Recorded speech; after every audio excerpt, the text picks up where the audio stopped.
야, 이게 말이 되냐? 너 장모는 손도 안 씻고 아기 안고 난 샤워까지 하라고?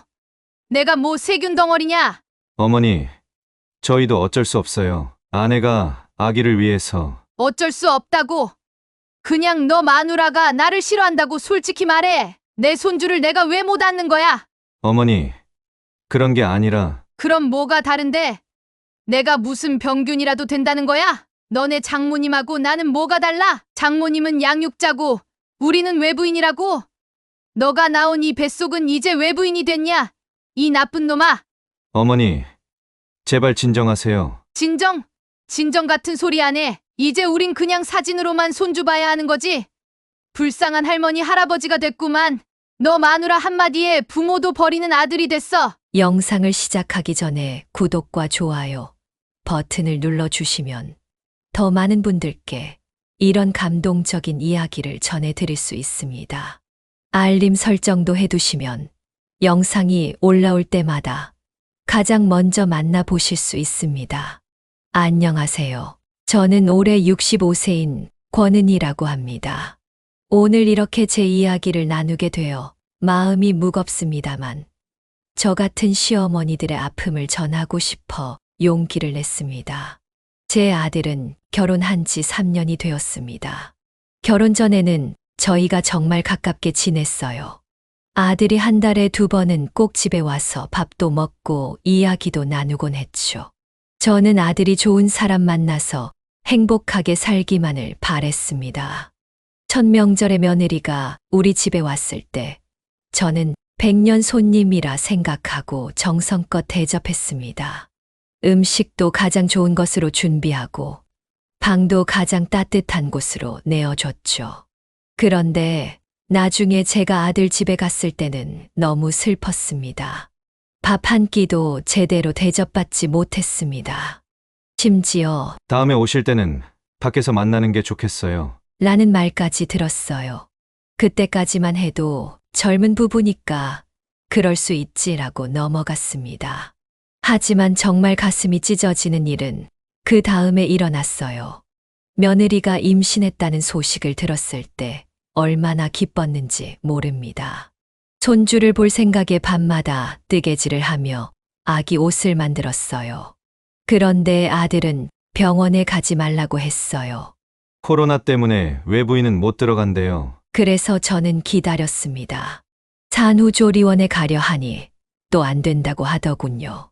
그렇게 손주가 태어나고 6개월이 지난 뒤에야 처음 만날 수 있었습니다. 얼마나 기다렸는지 모릅니다.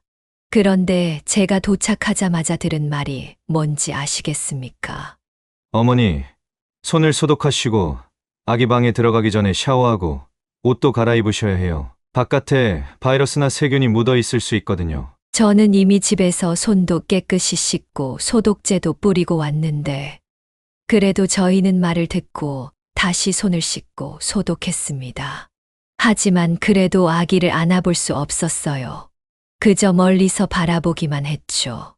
그런데 갑자기 안사돈이 방문했어요. 놀랍게도 안사돈은 손만 씻고 자연스럽게 아기를 안았습니다. 저는 그 모습을 보고 너무 놀라서 아들에게 물었어요. 어떻게 장모님은 그렇게 쉽게 아기를 안을 수 있는 거니? 그러자 아들이 한 말이 평생 잊을 수 없는 상처가 됐습니다.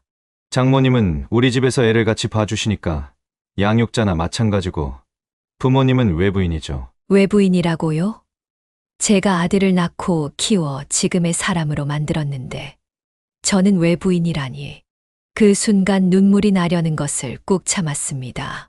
그 말을 듣는 순간 제 머릿속이 하얘졌어요. 진짜 가슴이 찢어지는 것 같았습니다. 아기를 안아보고 싶은 마음을 꾹 누르고 그냥 멀리서 바라만 봤어요. 제 남편은 저보다 더 상처받은 것 같았습니다. 한마디도 못하고 그냥 앉아 있더군요. 집에 돌아오는 길에 남편이 한 말이 아직도 귓가에 맴돕니다. 우리가 뭐 그렇게 잘못했나? 이제 아들은 우리 아들이 아니라 며느리의 남편이네. 그 말을 들으니 더 서럽더라고요. 아들을 키우면서 얼마나 많은 고생을 했는지. 그 작은 몸으로 밤새 열떨고 아플 때는 없고 병원을 뛰어다녔던 기억, 학교 앞에서 매일 기다리던 시간들, 그리고 대학 등록금 마련하려고 밤낮 없이 일했던 나날들. 그 모든 것이 주마등처럼 스쳐 지나갔습니다. 집에 돌아와서 생각해보니 이 모든 게 단순히 코로나 때문이 아니라는 걸 깨달았어요. 며느리가 저희를 싫어하는 거였죠. 시어머니, 시아버지라는 이유만으로요. 우리는 아무 잘못도 한 적 없는데, 결혼 전에는 아들과 자주 만나고 가까운 사이였는데, 결혼 후에는 점점 멀어지더니 이제는 외부인 취급을 받게 된 거예요. 이럴 거면 그냥 사진으로 보는 게 낫겠다고 생각했습니다. 멀리서 보기만 하는데 그 마음의 거리는 더 멀게만 느껴졌어요. 그 후로 저희 부부는 아들 가족과 거리를 두기 시작했습니다. 명절에도 초대하지 않았어요. 아들 며느리가 와봤자 진수성찬 차려놓고 상전 모시듯 해야 할 게 뻔한데 이쁘지도 않은 아들 내외를 위해서 그렇게 하고 싶지 않아. 라고 남편한테 말했죠. 어느 날 밤 저는 아들한테 문자를 보냈어요. 엄마는 이제 너를 내 아들이라고 생각하지 않기로 했어. 넌 이제 너의 마누라의 남편일 뿐이야. 아들이 답장을 보냈어요. 어머니, 그러지 마세요. 저희도 어쩔 수 없는 상황이에요. 어쩔 수 없다고요? 부모와 자식 사이에 어떻게 그런 말을 할 수 있는지. 저는 그 순간 정말 모든 것을 포기하고 싶었습니다. 그렇게 1년이 더 흘렀습니다. 손주는 두 돌이 다 되어가는데 저는 태어나서 딱 한 번 보았을 뿐이에요. 그러던 어느 날 아들에게서 갑자기 전화가 왔습니다. 어머니, 좀 도와주실 수 있으세요? 그 목소리는 전과 달리 조금 다급해 보였어요. 저는 무슨 일인지 물었죠. 장모님께서 갑자기 지방에 계신 친정어머니가 많이 편찮으셔서 내려가셔야 한대요. 그런데 저희는 둘 다 회사에 출근해야 하고 아이를 맡길 데가 없어요. 저는 그 말을 듣는 순간 웃음이 나왔어요. 제가 필요할 때만 엄마였다가 필요 없을 때는 외부인이 되는 건가요? 그래서 저는 아들에게 단호하게 말했습니다. 미안하구나. 엄마는 못 도와줄 것 같은데. 아들이 놀란 목소리로 물었어요. 왜요? 어머니, 정말 급해서 그러는데. 내가 왜 그런지 정말 모르겠니? 태어나서 딱 한 번 보고 그것도 만지지도 못한 손주를 내가 왜 봐줘야 하는데? 그동안 외부인 취급했으면서 이제 와서 도움이 필요하니까 엄마를 찾아. 전화기 너머로 아들의 한숨 소리가 들렸어요. 잠시 침묵이 흐른 뒤 아들이 다시 말했습니다. 어머니, 그때는 정말 죄송했어요. 아내가 산후 우울증도 있고 첫 아이라 예민했던 거예요. 이제는 많이 나아졌어요. 정말 도움이 필요해서 그래요. 저는 마음속에서 복잡한 감정이 일었습니다. 한편으로는 손주를 돌볼 수 있는 기회가 생겼다는 기쁨, 다른 한편으로는 여전히 치유되지 않은 상처와 분노가 있었죠. 태어나서 한 번밖에 못 본 손주 봐주려고 내가 내 생활까지 포기해가면서 너희 집에 들어가 살아야 하니? 우리 대단한 며느리 무서워서 어떻게 들어가니? 어머니, 그렇게 말씀하시면 내가 그럼 어떻게 말해줄까? 좋게 말해줘야 해. 그동안 얼마나 서운했는지 알아? 장모님은 양육자고 우리는 외부인이라고. 그런 말을 어떻게 자식이 부모한테 할 수 있어? 아들이 작은 목소리로 대답했어요. 그때는 정말 죄송했어요. 잘못했습니다. 그런 사과의 말을 듣고 싶었던 게 아닌데, 이제 와서 사과해도 마음속 상처가 쉽게 아물지는 않더라고요. 그래서 저는 아들에게 제 진심을 털어놓았습니다. 부모 가슴에 대못 박지 말거라. 너 가슴에도 똑같은 못 박힐 테니까 너가 지금 나한테 하는 것처럼 너도 언젠가 너 자식한테 똑같이 당할 수 있어. 아들이 잠시 말을 잊지 못했어요. 그리고는 낮은 목소리로 말했습니다. 그래도 어머니, 정말 도움이 필요해요. 제발요. 저는 그 순간 제 마음 한켠에서 무언가가 흔들리는 걸 느꼈어요. 아무리 그래도 내 자식인데 그렇게 쉽게 포기할 수 있을까요? 하지만 다시 그 상처받은 기억들이 떠올랐습니다. 우리 손주 이름이 뭐더라? 제가 갑자기 이런 질문을 하자 아들이 당황한 듯 했어요. 어머니, 민우예요. 이민우. 그래, 민우. 내가 지금까지 민우 생일에 뭐 보냈었니? 매번 옷이랑 장난감 택배로 보내주셨잖아요. 그래. 그런데 택배로 보낸 선물을 민우가 잘 받았다는 말은 한 번도 들어본 적이 없어. 민우가 좋아했는지, 내가 보낸 옷이 잘 맞았는지, 그런 말 하기가 뭐 어렵니? 아들은 말을 못하고 있었어요. 저는 계속 말했습니다. 내가 외부인이라고 생각한다면서 왜 이제 와서 아이를 맡기려는 거니? 너희 와이프는 내가 아이를 보는 게 괜찮다니? 아니면 장모님이 없으니까 할 수 없이 시어머니라도 찾은 거야? 어머니, 그런 게 아니에요. 아내도 많이 생각이 바뀌었어요. 어머니께 죄송하다고. 아, 그래. 그럼 왜 직접 전화 안 하고 너가 전화했냐? 너희 마누라가 내게 미안하다면 직접 전화해서 사과 한마디라도 해야 하는 거 아냐? 싸가지 없는 것들. 전화기 너머로 침묵만 흘렀습니다. 저는 깊은 한숨을 내쉬었어요. 이것도 아들이라고. 알았다. 이번 일은 내가 도와줄게. 하지만 조건이 있어. 아들의 목소리가 밝아졌어요. 네, 어머니, 뭐든지요. 첫째, 내가 너희 집에 가서 민우를 봐주는 게 아니라 민우를 우리 집으로 데려올 거야. 둘째, 너희 마누라가 직접 와서 미안하다고 사과해야 해. 셋째, 앞으로는 최소한 한 달에 한 번은 민우를 데리고 와서 할머니랑 시간을 보낼 수 있게 해줘야 해. 아들은 잠시 침묵했다가 대답했어요. 알겠습니다, 어머니. 제가 아내와 상의해 볼게요. 전화를 끊고 나니 갑자기 눈물이 왈칵 쏟아졌어요. 이런 조건을 내걸어야만 손주를 볼 수 있다니. 시어머니라고 해서 항상 참고 양보하라는 법은 없잖아요. 그날 저녁 아들에게서 다시 연락이 왔어요. 어머니, 아내와 상의했어요. 이번 주말에 민우 데리고 찾아뵐게요. 아내도 같이 갈 거예요. 솔직히 말하면 의외였어요. 제가 내건 조건을 그렇게 쉽게 받아들일 줄은 몰랐거든요. 혹시 또 상처받을까봐 마음의 벽을 단단히 세웠습니다. 그래, 이번에도 실망하면 정말 포기하자라고 다짐했어요. 주말이 되었습니다. 문 앞에 벨이 울리고 현관문을 열었는데 아들과 며느리 그리고 제가 딱 한 번 본 손주 민우가 서 있었어요. 민우는 제가 기억하던 것보다 훨씬 컸고 제 얼굴을 신기하게 바라보고 있었습니다. 안녕하세요, 어머님. 며느리가 먼저 인사했어요. 눈빛이 예전과는 달랐습니다. 조금 부끄러워 보이기도 했고요. 들어와라. 저는 최대한 담담하게 대답했어요.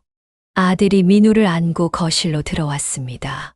어머니, 민우예요. 할머니, 기억나니? 민우는 저를 빤히 쳐다보더니 고개를 좌우로 흔들었어요. 그럴 수밖에요. 태어나서 한 번 본 사람을 어떻게 기억하겠어요. 거실에 앉아서 잠시 어색한 침묵이 흘렀어요. 그때 며느리가 먼저 입을 열었습니다. 어머님, 정말 죄송합니다. 제가 많이 잘못했어요. 솔직히 이런 말을 들을 거라고는 예상치 못했어요. 며느리의 눈에는 진심이 담겨 있었습니다. 산후 우울증도 있었고, 첫 아이라 너무 예민했던 것 같아요. 그리고 솔직히 처음에는 시댁에 대한 편견도 있었어요. 제 친구들이 시어머니 때문에 고생한다는 얘기를 많이 들어서. 그런데 어머님은 정말 그런 분이 아니셨는데, 제가 선입견으로 어머님을 대했어요. 아들도 고개를 숙이며 말했어요. 어머니, 정말 죄송합니다. 제가 어머니 마음을 더 헤아렸어야 했는데 마누라 편만 들었어요. 어머니 말씀이 맞아요. 제가 부모 가슴에 대못을 박았어요. 저는 그 말을 듣는 순간 마음이 복잡했어요. 한편으로는 이렇게 인정하고 사과하는 모습에 마음이 조금 풀리는 것 같았고, 다른 한편으로는 왜 이제야? 라는 원망이 남아 있었죠. 이제 와서 그런 말이 무슨 소용이니? 이미 상처는 받았는데 제 목소리가 떨렸어요. 그러자 민우가 갑자기 제게 다가와 제 무릎을 두드렸습니다. 그 순간 저도 모르게 눈물이 났어요. 이 아이가 제 손주인데 지금까지 한 번도 제대로 안아보지 못했다니. 할머니 울어요? 민우의 순진한 질문에 저는 빨리 눈물을 닦았습니다. 아니, 할머니는 그냥 행복해서 그래. 며느리가 다시 입을 열었어요. 어머님, 이제부터는 정말 달라질게요. 제가 어리석었어요. 모든 게 다 제 잘못이에요. 남편은 죄가 없어요. 진작 어머님께 사과드렸어야 했는데. 그리고는 민우를 데리고 제게 다가왔어요. 민우야, 이분이 아빠 엄마야. 할머니께 인사드려. 민우가 어색하게 절을 했어요. 그 모습이 너무 귀여워서 절로 미소가 지어졌습니다. 민우야, 할머니가 안아봐도 될까? 민우는 잠시 머뭇거리더니 고개를 끄덕였어요. 저는 조심스럽게 민우를 안았습니다. 이 작은 몸에서 나는 향기, 포근한 감촉. 정말 오래 기다렸던 순간이었어요. 눈물이 또 나려고 해서 꾹 참았습니다. 어머님, 앞으로는 정말 자주 찾아뵐게요. 그동안 어머님 마음이 얼마나 아프셨을지 이제야 조금 이해가 돼요. 저도 언젠가 민우가 결혼하면 시어머니가 될 텐데 그때 제가 어머님께 했던 행동을 당하면 어떨까 생각하니 정말 부끄러워요. 그래, 사람은 누구나 실수할 수 있어. 중요한 건 그걸 인정하고 바로잡으려는 마음이지. 제가 그렇게 말하자 아들이 놀란 표정을 지었어요. 어머니, 저희를 용서해 주시는 건가요? 제가 깊은 한숨을 내쉬었어요. 용서가 쉬운 일은 아니지. 상처는 아직 아물지 않았어. 하지만 노력은 해볼게. 저는 민우의 머리를 쓰다듬으며 말했습니다. 이 아이를 위해서라도 우리 가족이 서로 미워하고 원망하면서 사는 건 좋지 않겠지. 며느리가 조심스럽게 말했어요. 어머님, 사실 민우가 요즘 계속 할머니 얘기를 물어봤어요. 다른 친구들은 다 할머니, 할아버지가 있는데 자기는 왜 없냐고. 그래서 제가 많이 반성했어요. 제 어리석은 생각 때문에 민우까지 피해를 보게 한 거잖아요. 아들도 고개를 끄덕이며 말했습니다. 어머니, 저희가 정말 잘못했어요. 이제부터는 달라질게요. 약속할 수 있습니다. 저는 잠시 생각에 잠겼어요. 그동안 얼마나 서러웠는지, 얼마나 많은 밤을 눈물로 지새웠는지. 하지만 이렇게 손주를 안고 있으니 그 모든 상처가 조금은 치유되는 것 같았습니다. 할머니 집에 장난감 있어요? 민우의 질문에 저는 웃음을 지었어요. 있지. 할머니가 민우 주려고 준비해 둔 것들이 많아. 가져올게. 제가 일어나려는데 며느리가 제 손을 잡았어요. 어머님, 이번 주말에 민우를 맡아주실 수 있으세요? 그리고 가능하시면 다음 주에는 저희 집에도 한번 오셨으면 해요. 민우 방도 보여드리고 싶고 제대로 대접도 해드리고 싶어요. 이런 말을 들을 거라고는 상상도 못했습니다. 저는 잠시 망설였어요. 그래도 될까? 혹시 또 어머님, 이제 그런 일 절대 없을 거예요. 약속드려요. 정말 죄송했습니다. 며느리의 눈에는 진심이 담겨 있었어요. 저는 천천히 고개를 끄덕였습니다. 그래, 좋아. 이제부터 새로 시작해보자. 그렇게 우리는 새로운 시작을 하게 되었습니다. 물론 처음부터 모든 것이 완벽하게 해결된 것은 아니었어요. 오랜 시간 쌓인 상처는 하루아침에 치유되지 않으니까요. 그날 아들 가족이 돌아간 후 제 남편이 제게 물었어요. 진짜 용서할 거야. 아직은 아니야. 하지만 시간이 지나면, 그리고 민우를 생각하면 우리가 계속 이렇게 서로 등 돌리고 살 수는 없잖아. 남편은 고개를 끄덕였어요. 그래, 너무 오랫동안 서로 아파했으니까 이제는 앞으로 나아갈 때가 됐지. 약속대로 그 주말에 민우는 우리 집에서 지냈어요. 처음에는 어색해했지만 금방 적응했습니다. 제가 준비한 장난감들을 보고 좋아하는 모습을 보니 가슴이 따뜻해졌어요. 할머니, 이거 진짜 다 제 거예요? 민우가 커다란 로봇 장난감을 들고 물었어요.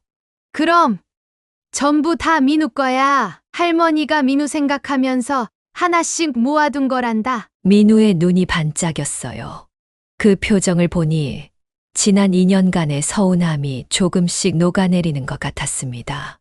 그리고 약속대로 다음 주에 저는 아들 집을 방문했어요. 문 앞에 서니 지난번에 다음에 오시면 밖에서 보는 게 좋겠다고 했던 말이 떠올라 마음이 조금 무거웠지만 그래도 용기를 내서 초인종을 눌렀습니다. 며느리가 문을 열고 환하게 웃으며 맞아주었어요. 어머님, 어서 오세요. 기다리고 있었어요. 집 안으로 들어서니 식탁에 정성스럽게 차려진 음식들이 보였어요. 제가 좋아하는 음식들이었습니다. 어머님이 좋아하시는 거 남편한테 물어봐서 준비했어요. 맛있게 드셨으면 좋겠어요. 저는 그 말을 듣는 순간 왈칵 눈물이 날 것 같았어요. 그동안 얼마나 이런 말 한마디를 듣고 싶었는지 입술을 꽉 깨물고 감정을 억눌렀습니다. 고마워. 정말 맛있게 보이는구나. 식사를 하면서 민우는 제게 계속 이것저것 보여주고 싶어 했어요. 자기 방, 자기 장난감, 자기가 그린 그림. 마치 오래전부터 알고 지낸 사이처럼 자연스럽게 대했습니다. 아이들은 참 순수하고 빨리 적응하는 것 같아요. 식사 후 아들이 조심스럽게 말을 꺼냈어요. 어머니, 이제부터는 정말 달라질게요. 그동안 어머니 마음이 어떠셨을지 이제야 조금 이해가 돼요. 정말 죄송합니다. 며느리도 고개를 숙였어요. 어머님, 저도 정말 많이 반성했어요. 어머님께 그렇게 대한 것이 얼마나 잘못된 일인지 앞으로는 민우가 할머니, 할아버지와 많은 시간을 보낼 수 있도록 할게요. 그리고 저희도 자주 찾아뵐게요. 저는 그제서야 조금 마음의 문을 열 수 있었어요. 사람이 살다 보면 서로 오해도 하고 실수도 하는 거야. 그걸 인정하고 고치려고 노력하는 게 중요한 거지. 나도 너무 고집을 부렸을 수도 있어. 함께 노력해보자. 그렇게 우리 가족은 천천히 하지만 확실하게 다시 가까워지기 시작했습니다. 지금은 일주일에 한 번씩 민우가 우리 집에 와서 주말을 보내요. 저희도 자주 아들 집에 방문합니다. 이제 민우는 저를 보면 할머니 하고 달려와서 안깁니다. 그 작은 팔로 꼭 안아주는 느낌이 세상에서 가장 행복한 순간이에요. 돌이켜보면 우리 모두 실수를 했습니다. 며느리는 시어머니에 대한 편견으로, 저는 너무 섣부르게 상처받고 마음의 문을 닫았고, 아들은 그 사이에서 제대로 중재하지 못했죠. 청취자 여러분, 가족 관계는 정말 복잡하고 어려워요. 특히 시부모와 며느리 사이는 더욱 그렇죠. 하지만 서로를 이해하고 존중하려는 마음만 있다면 어떤 상처도 치유될 수 있다고 믿습니다. 부모 가슴에 대못을 박지 말라는 말이 있죠. 하지만 시어머니도 며느리 가슴에 대못을 박지 말아야 해요. 서로가 서로에게 상처 주지 않고 존중하며 살아갈 때 비로소 진정한 가족이 되는 것 같습니다. 이제 저는 행복합니다. 손주의 웃음소리가 집안에 가득하고 아들과 며느리와도 다시 가까워졌으니까요. 인생에서 가장 소중한 것은 결국 가족이더라고요. 여러분도 이 영상을 보시고 용기를 내어 새롭게 시작하시고 싶은 분이 있다면 댓글로 여러분의 이야기를 들려주세요. 구독과 좋아요, 알림 설정까지 해주시면 더 좋은 영상으로 보답하겠습니다. 노후의 이야기였습니다. 감사합니다.